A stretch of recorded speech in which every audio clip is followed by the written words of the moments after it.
I cannot teach you how to ride a bike until you get in the bike, Yeah. right? I can't. Right. I can talk to you about it. I can be theoretical about it. I can, all the things. We can read all the books. We can watch all the videos. We can, but until you get on that bike and you do that, and until you like fall a few times and then learn from that failure, the thing that you're looking to learn won't happen.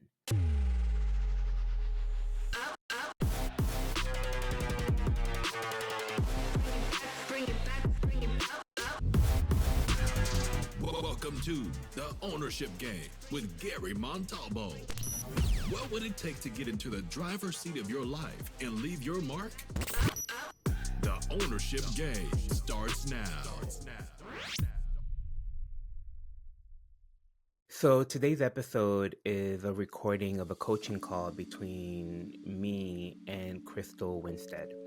Crystal is a former makeup artist and fashion stylist, and now she uses all of her experience in the beauty, fashion, and marketing industries to support companies with their diversity, equity, and inclusion initiatives. One of the goals that I have for the ownership game is to normalize the struggle, to normalize the challenges that happen on your way to achieve success. I think that we're really obsessed with, the Instagram effect, right? The last chapter of the book, the last scene of the movie, when the heroes walk off into the sunset holding hands. But that's not really how success happens. Success is not linear like that. It's messy. There's ups and downs. There's sideways. There's a lot of stuff that happens in between. And I want to make sure that people have access to that and that gets normalized, and that we're not just obsessed with how to make things flashy, shiny, and looking good. So I'm definitely going to bring you success stories, and we're going to talk about the success stories. But I also want to show you people who are at work. I want to show you people that are at work at developing their craft, cleaning up their mess, dealing with their mess, and really doing the work of getting an ownership of their future. So I'm really grateful to Crystal for opening up herself, for opening up her life, and for allowing us to see what she's working on and what she's dealing with. It's a really, I think, beautiful conversation that a lot of people are going to learn a lot from. And if anyone is listening and you'd like to participate in one of these on-the-air coaching calls, please reach out to us at hello@GaryMontalvo.com.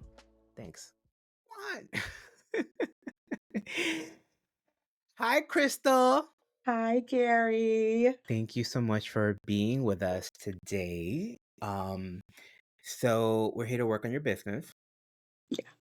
Right. So why don't you start by tell us a little bit about yourself and this business that you're launching, and what the vision behind it is, and what you want to do. Okay, sure. And thank you for taking this time with me because living inside of my mind can be like an echo chamber. So, okay, a little bit about myself. Well, I've kind of known a great majority of my life that I wanted to work for myself. However, I've never really had the courage to jump all the way out there. Freelancing, I've done that, but it was still kind of connected to a company. And because I have like such an unorthodox background and experience in my career, it's really giving me more of a hard time now as I launch into my own business. So, my background, it entails me being a makeup artist, also a fashion stylist, and I have done some leadership coaching, but that was purely volunteer. And I ended up in the last company that I worked for as an employee, creating a role for myself as a diversity, equity, and inclusion manager. came out of nowhere. It was very organic. And, I pitched the role, I got it. And this is where I really found my groove. And I was like, yeah, you know what? This is my work. Inadvertently, I didn't know that it would look like this, but I've always kind of been conscious of what diversity looks like and inclusion looks like and all of this stuff. I just never had a term for it. So, me finding my groove in this company and then being able to have a contract at Google to also do the same work, but now in a marketing space. Um, as that contract ended, I said, you know what, let's see what I can do for myself with the same expertise as a business. So I have done all the things to legitimize my business, meaning I have my LLC, the EIN, I have the website. I have all the Instagrams, all the socials, and all the little structural things, business plan. I got that. Now I feel like, okay, that's set up. Now what? So in my brain, one of the first issues was like, okay, well, what comes next? What is the sequence of how to create a business and make it sustainable? Um, and so in my brain, I'm thinking, all right, the next step is to clearly just let people know what you're doing and pitch it and promote it. However, I have been stuck on stupid for the longest time. I am fearful of promoting my business. And the other thing is, like, I don't even know how to really articulate it. So that's where I am now. Totally get that. Um, and the first thing I want to just tell you is you're not alone. You're not, because I think when people we're in this place, one of the things that can often happen is we start to kind of get embarrassed and kind of fearful and ashamed, like, oh, why am I struggling with this? Why is it such a, I should just be, I know that because there's a list of things that you should be doing, Right. right? Like, it's like, if we get real, like, there's a list, there's at least 5, 6 things that you should be doing that you're not doing, right? But it's so, which makes it worse, right? You're like, you're really not alone. And this is something that I find every entrepreneur, unless they have some kind of sales experience, this is what they deal with. Because, when you think about how we get into entrepreneurship, it's not, most of us have a passion, we have a skill set, Yeah. and that's why we start a business, because for me, I love coaching, I love working with people, and then I get in the business, but then I got to learn how to market, I got to learn how to do finance, I got to learn how to do operations, I got to learn how to and the most confronting thing for us is this part, it's the sales part, it's the talking about what we do, it's the pitching what we do. That's when all of our stuff comes up, right? That's when all of our, am I good enough? What are they gonna say? What are they gonna think? What are they, who am I to walk into this room and say that, So I totally get this.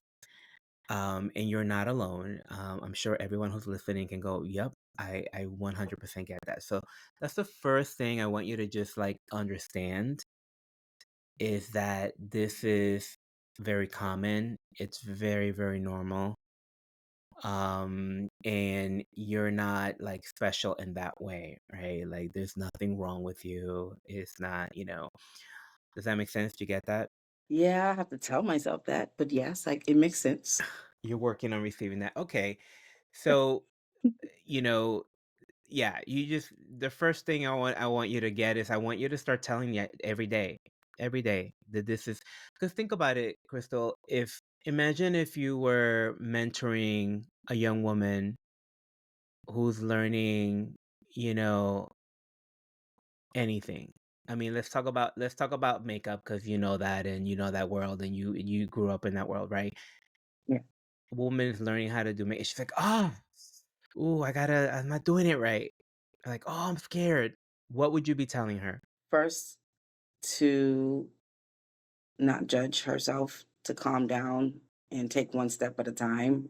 And eventually, as she continues to practice then it would become second Yeah. nature. Yeah, and you'd be having all the grace in the world, right? You Yeah, would be making sure that she's giving herself grace yeah, and that and you'd be really and the thing that you know the thing that came through in what you shared is that when you're learning something it's step by step. You break it down step by step right. and you take actions daily. So the first thing that you want to deal with is that you're not being with yourself that way. Definitely not. Yeah. And so that's your first job. Okay. Before we can talk about the business and the strategies, that's your first job. You really have to take on that context for yourself and that practice for yourself and something like daily journaling in this way would probably help. Um, ask yourself journaling prompts that would support you with this. How can I show grace to myself today? What are all the way how can I love myself today? How do I want to be treated in a loving way today? And just ask yourself questions that will put you in that frame of mind because until you allow yourself to do this, it's just always going to be a weight on your ankle when you're trying to run, Mm. right? And check it out. Here's the thing. You're about to step into something completely new. You don't know how to do this, and it's new. So when something's new, it needs creativity, it needs flow, it needs play, right? And Crystal, here's the thing. Like I know you. Like that is an essence of who you are. Like that is when you're your best. Yeah, When you're playing, you're a playful person. You like to dance. You like to be yes, in the groove of life. You like to be in the pocket. yes. So when you're not being that, it's just weird, right? Like it just doesn't. I'm the same way. Like if I'm not in my authenticity, if I'm not freed up, it just like something locks in and it just stops flowing and we're not jamming and it becomes hard and it becomes, you know. So it's really important that you um do this work and maintain this not just because oh love yourself whoo woo woo woo namaste not just because of woo woo stuff but also because it's really a necessary condition of what you're trying to accomplish. Yeah, Does that make sense? yeah. Like it's a necessary condition of trying to birth something. Mm. So that's your first homework assignment, okay? Okay. Now, so the other part of this that I'm gonna say is the part that you're trying to get to doesn't really come until you get in the skinny branches. You Ugh. can't learn how to pitch.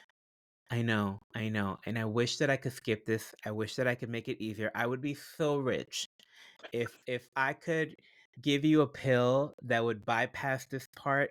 I would be so rich. But I cannot teach you how to ride a bike until you get in the bike, Yeah, right? I can't. right. I can talk to you about it. I can be theoretical about it. I can, you know, all the things. We can read all the books. We can watch all the videos. We can, but until you get on that bike and you do that, and until you like fall a few times and then learn from that failure, the thing that you're looking to learn won't happen. Mm. So if you want to learn how to pitch, the best way to learn how to sell yourself is by selling. It's by selling. And yes, you will be it'll be like ugh, right? It'll Right. feel weird. It'll feel yucky. It'll feel hard. It'll feel like all the things and you're gonna mess it up so bad. You're gonna mess it up and you're gonna go, oh my God. And then you're gonna implement what you learn to the next time. Mm. Okay, but there is no way. So the first thing, the next thing is it's like your instinct to protect yourself here is holding you back. Yeah. Okay, the instinct is holding you back, and it's time to be willing to do that work. Like, and here's the thing, you can control how you do it. There's conditions and things, and I'm gonna give you some tips for how to do it so that it doesn't feel as but there's no substitute for that. Does that make Mm. sense? Yeah. I know. I know. Oh, yes. So, okay, so I'm gonna give you some tips. Okay. So, in order to break through something, you need consistent pressure. If you only put pressure in like every month or every 2 or 3 months, there isn't sufficient pressure building up to break through. Does that make sense? Say more. So you've gotta, yeah. So if I'm trying to, let's say I'm trying to do that, I'm trying to push this hand. If I just come every few months and I go like this, I'm not gonna break through. Mm, But if I come and every day I'm applying consistent pressure, I'm applying consistent pressure, I'm applying consistent pressure, at some point that pressure will build and momentum gets created. got it. Okay. What's probably happening, or what tends to happen, is we end up having like a sales conversation every 2 or 3 months when the opportunity arises. Yes. If you want to break through that and build that muscle, you got to create a condition where you're having a sales conversation every day, every week, Okay. because the learning won't happen. If I only get on a bike every 3 months for 5 minutes, I won't learn how to ride a bike. But if I get on a bike every day, eventually I'll learn how to ride a bike. Does that make sense? It does. So you've got to create a condition where you're just reaching out, where you're talking to somebody every day, where you're taking some kind of action every day. Okay. Every day, every day, every day, every day, you know. Uh Now it can look different. It can be introducing yourself to somebody on LinkedIn. It could be reaching out to somebody and asking for referrals. It could be following up with someone. It could be you know, sending a warm email to somebody that that you might that you want to meet. But taking some kind of action every day, regardless of being ready, regardless of what like. So that's the first thing I want you to kind of get in the headspace on. What are the actions that I can take every day? Okay. Okay. Now, there are some things that you can do to help build your confidence in taking these actions. Okay. Number one, they call it an elevator pitch, Mm, right? But create your script for how you introduce yourself. Okay. Now, this is more than a marketing ploy. Like it's more than just like how you get people to pay attention to what you do. Not knowing how to, if you don't know how to introduce yourself from the go, if you're weird about what you're gonna say, well, you're starting off weird from the beginning. Like that, from that conversation is gonna go off the rails from go. Okay. But if you have 3 or 4 sentences crafted together that explain what you do, and you practice them, and you know how to deliver it, like literally, I would get in front of a mirror and practice it and memorize. Don't have it be complicated. Don't have it be something simple. Here are the 4 things. I'm Crystal Winstead, and I work with organizations that are out to empower their employees, and helping create diversity and equity, and creating a community that works for everyone. Simple, right? But get that done. I cannot tell you how much more confidence you will have, Crystal, if you just resolve that. Does that land? yeah, it does. She's over there taking notes like crazy. For those of you listening, she is feverishly taking notes. I am. the, Like, the if folks it's not watching on written down, YouTube it will just know what's exists. happening, but the folks listening are like, is she okay? She's not. My bad. And I don't want to interrupt. It's like I love to just listen, right? Yeah, So I get yeah, it. No worries. totally But taking that makes notes. sense, right? Complete. That so really practice how you're going to introduce yourself. Get it down, get it, and say it in front of a mirror so many times. So that's number one. Similarly to that, you can work your way up to scripting out your entire pitch. Like here, you can Yeah. to a point where you create a little deck and you read the deck. Like people who do this, they don't just go in blind, and they craft what they're gonna say, and then they create a little script, and then they do it. You can work your way up to that. I don't even, you may not even know how to start off of that, but um very often just doing that work increases your confidence so much. So, okay. Yeah. The other piece of advice that I can give you, this one may be a Mm, little controversial for people, but okay. be honest. Just be honest. Be like, hey, I'm starting out. I'm starting my business. I'm new at this. I'm really passionate about the subject matter and I have a lot of value to give, but I don't have all my offerings worked out yet. I don't That's know, me. I don't, yeah. And I find, because here's what happens. A lot of us try to hide that stuff. A lot of us Yes. try to hide that stuff. And when we're hiding it, especially for someone like you, who authenticity is one of your key values. And I know Yes. Crystal, so I know this about her.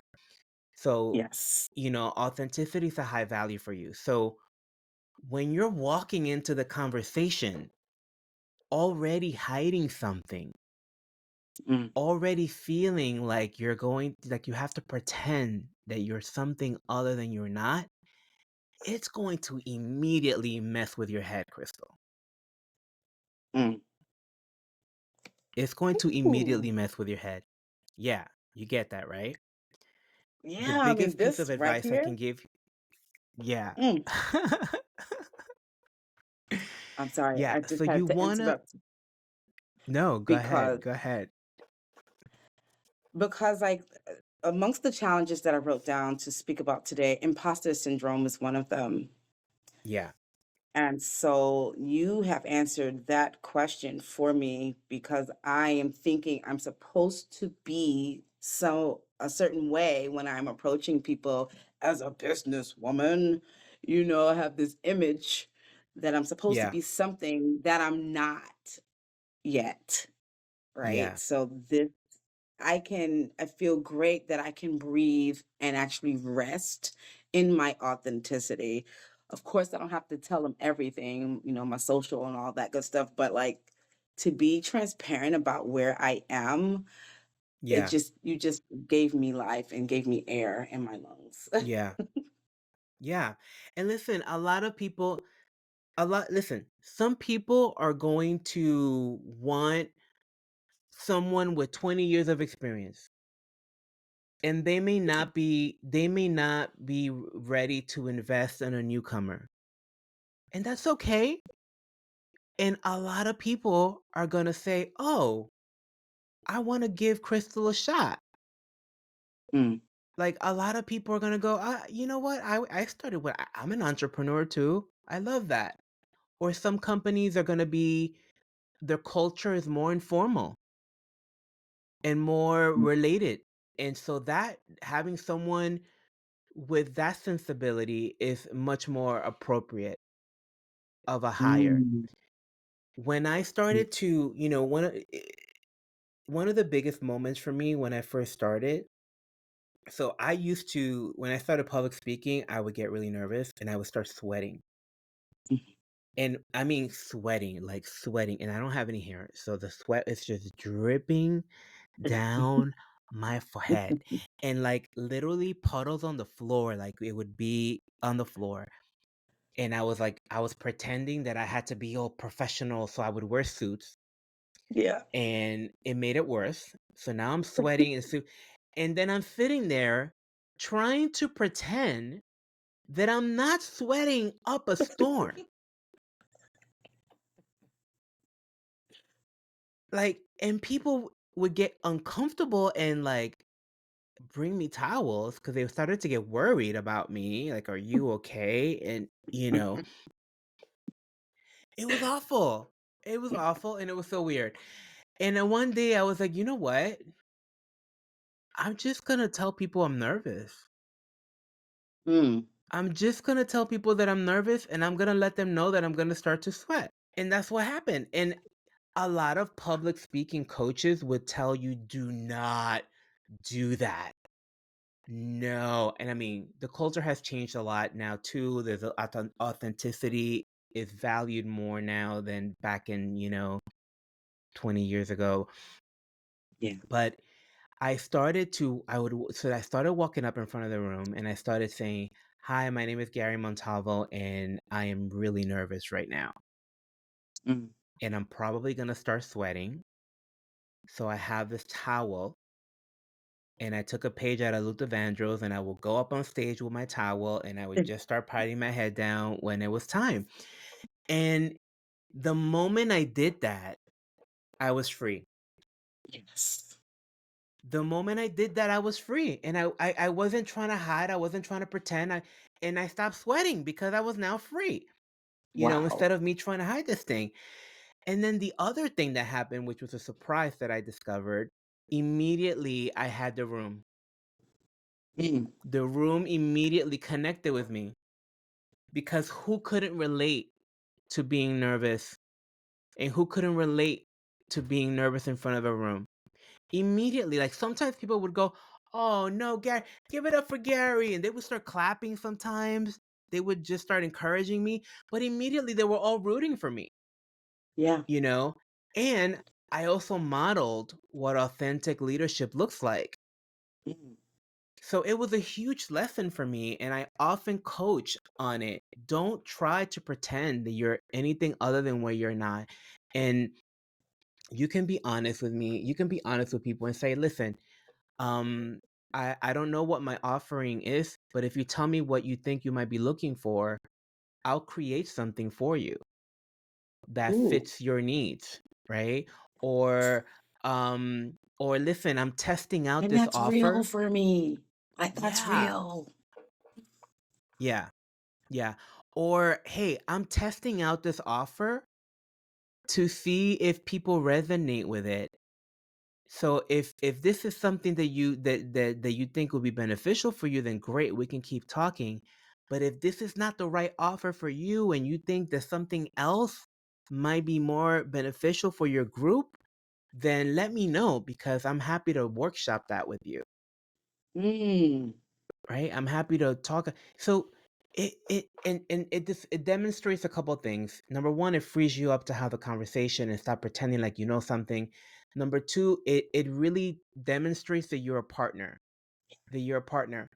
And Crystal, in your line of work, I think this is gold because when people start talking about diversity, equity, and inclusion, there's a lot of feelings, a lot of fear, you know, especially for white people, Caucasian people, as they dive into these conversations.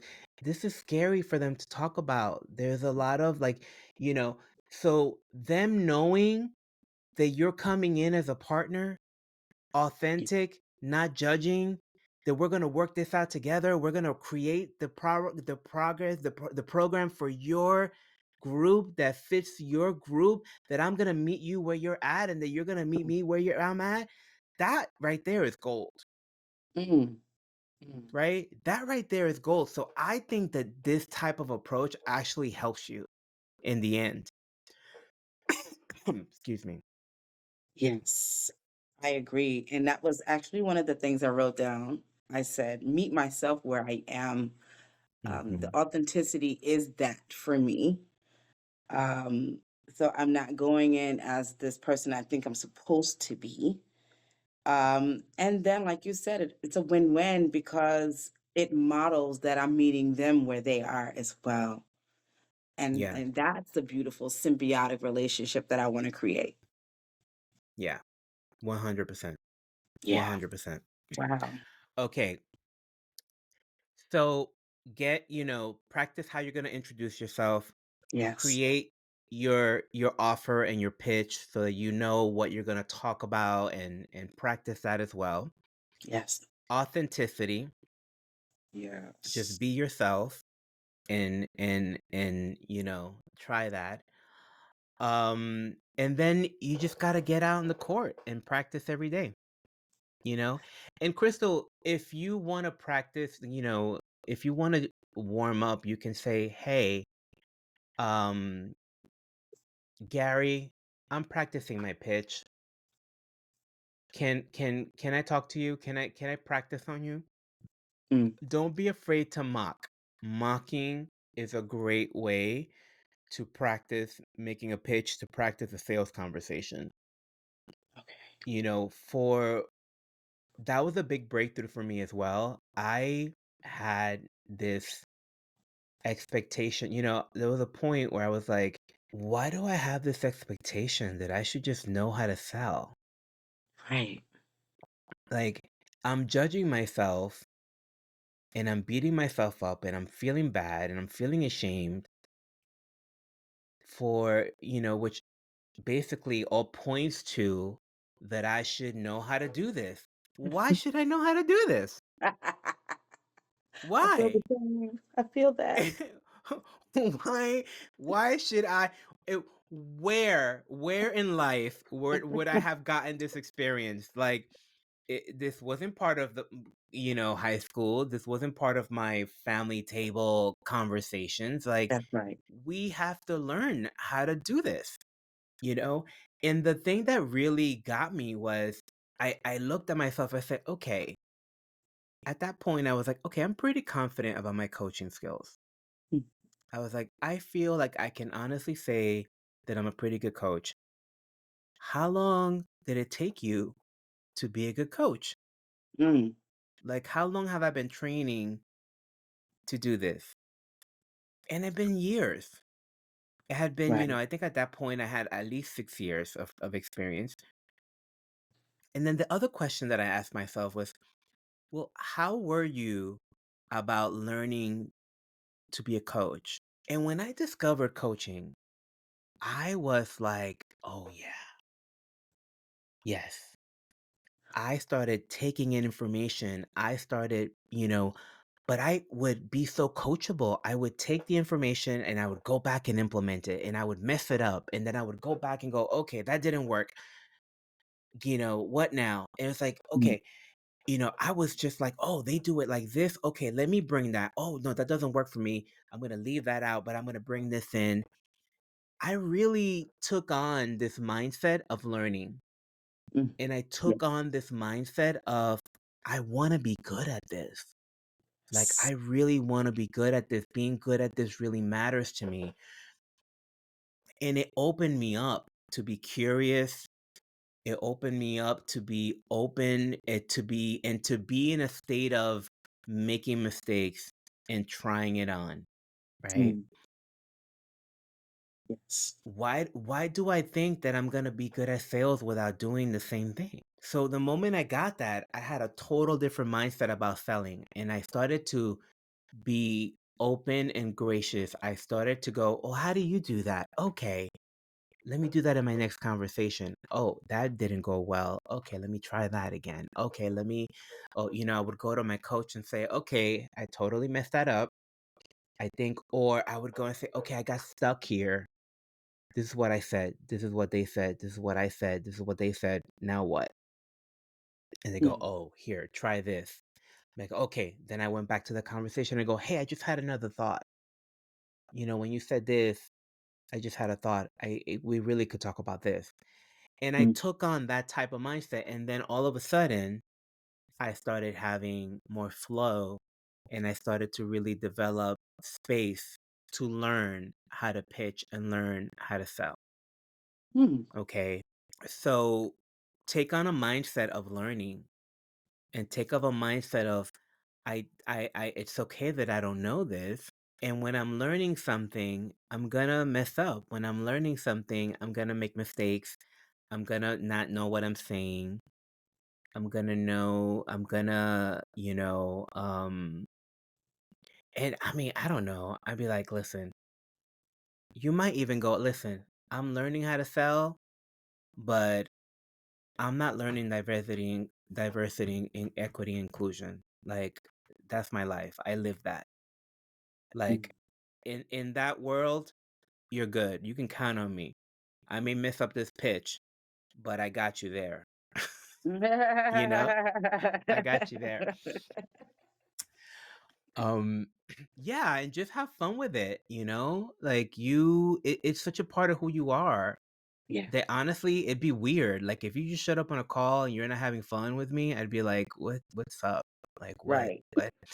Um but practice, practice like pitch, get people to, and you might even go as you're networking, you might even meet somebody in a company and go in your meeting and you go, "Hey, can I practice my pitch on you? Can you like even Mm, it's okay if you don't, if it's okay if you're not even interested in it or if you're not in a position to hire. I would love to practice my pitch on you if you can give me some feedback." mm, A lot of times what happens is people will give you great feedback. They may not be in a hiring position, mhm, they may not be, but more often than not, they might give you interesting feedback. And sometimes they'll even go, you know what? Let me introduce you to somebody. You know who you should talk to? You should talk to this person. And little true. by little, you start meeting people and meeting people. And then all of a sudden, one of those connections will pay off. You know, that's how I ended up working at the New York Times, working at MasterCard. It wasn't even a direct connection. I never had luck dialing the front door. Like to me, getting like picking up and calling up the New York Times and saying, "Hey, are you looking for a trainer in diversity, equity, inclusion?" Or at the time, for me, it was like leadership coaching. But I met somebody who came to a networking event, and then they were able to get me in the door, not through HR, but through a manager who was looking for someone to do some work in there. So I was able to bypass the whole front door because of that. So it's time to get out there and start networking. Ah, It's my last pitch. It's my yeah. last and then I'm gonna get off my horse. Probably not, but it's time to get out there and start networking. And I'll be really honest with you. It's Mm, gonna probably suck a little bit. okay. When I started networking, it was the equivalent of poking my eyes out with hot Well, pokes. Like well, damn. it was well. Maybe it'll be easier for you with the coaching that I'm giving you, right? But when I Yeah, started networking, I was at the very beginning of all of this, and I really felt like a fraud walking into these rooms. yeah. And I Understand. felt like I had to pretend. So all these lessons that I'm giving you right now came after that. So if you implement the lessons, maybe walking in will not be hard. But I will tell you, here's why I think you really have to start networking. Number one Okay. is you're practicing your pitch. You're Mm, practicing your introduction. It took me a year to like be able to walk into these rooms and introduce myself without wanting to throw up. oh, I want to throw up thinking about it right now. Yeah. It took me a year to develop that muscle and develop that Mm, practice. But if you're not doing it, you're not going to develop that muscle. this So is for true. that alone, it's invaluable. Even if you get no business out of it, just you walking into the room and learning how to push through the awkwardness and introduce yourself and talk to people. It's invaluable. It's invaluable. And you might make some friends, you might make some connections, you might make some colleagues where there's some synergy. That may come. But for no other reason than just the practice of putting yourself in those uncomfortable situations, I really, really, really would take that on. Now, networking, I will give you a tip. Here is the best thing that I did when I started networking is I just became a connector in the room. Like, Mm. I became the person that I go, "Hey, Crystal, tell me what you do." "Oh, okay." And then I'd be talking to John over there, and I go, "Oh, John, you should meet Crystal. Hold on." And then I would go and I grab Crystal, and I would go, John, I go, "Oh my God, you guys should talk. You guys have the similarities." And then I'd go talk to people, and I became the person in the room that would just go around connecting everybody. And so I made it not about me. Right. I made it about connecting other people in the room. But here's what happens. Number one, it takes a little bit of the pressure off. But number two, it made me a leader in the room. Oof. Because now people are actually going like, oh, Gary's going around like really hooking everybody up. Like Gary's making sure. So do you think they're gonna repay the favor when it's time? They I are. think so. If Yeah. and if for no, and if for no other reason, they want to be my friend because I'm going around taking care of them and hooking them up, and I'm the one that's actually working for them at that event. It really solidified some relationships that became really good referral partners for me later on, Mm. and it positioned me as a leader in that room. It Oh, positioned that's me as a connector in that room. And you don't have genius. it. Yeah, yeah. And after you do that a few times for people, they're gonna want to try to do something nice for you. They're gonna try to figure out, well, who can I introduce Crystal to? She's introduced me to 3 people already. Like, let me. So next thing you know, they'll start pulling you. They'll start introducing you, or they'll start to think about like, what do I know that could really use a conversation with Crystal, right?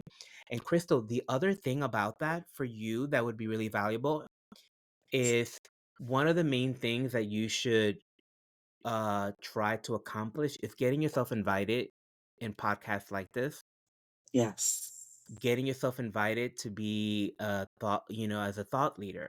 Yes. So a lot of people will have platforms where they can invite you to do, you might meet somebody and go, "Hey, let's do an Instagram live. Love Let's that. do a duo live on Instagram." Well, now their network is seeing you. You're there, and that you just get some followers that way. They go to your website, they click on something. You might get invited to some podcasts. You might get featured in an article. You might get, it there are other ways that are not monetary that could really be beneficial for you. So I would definitely start networking, and make sure that you're hitting. I would be aggressive. I would make sure that you're hitting at least 2 networking events a month.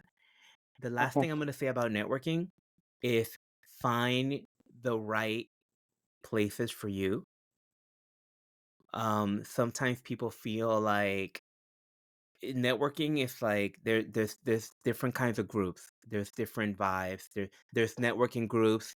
There's BNI, Mm-hmm. uh or BNI like groups that are more structured and have people show up every week. And there's like there so those groups are more about developing relationships over time. There is other groups that are more social, where they just host a month, but there's low commitment.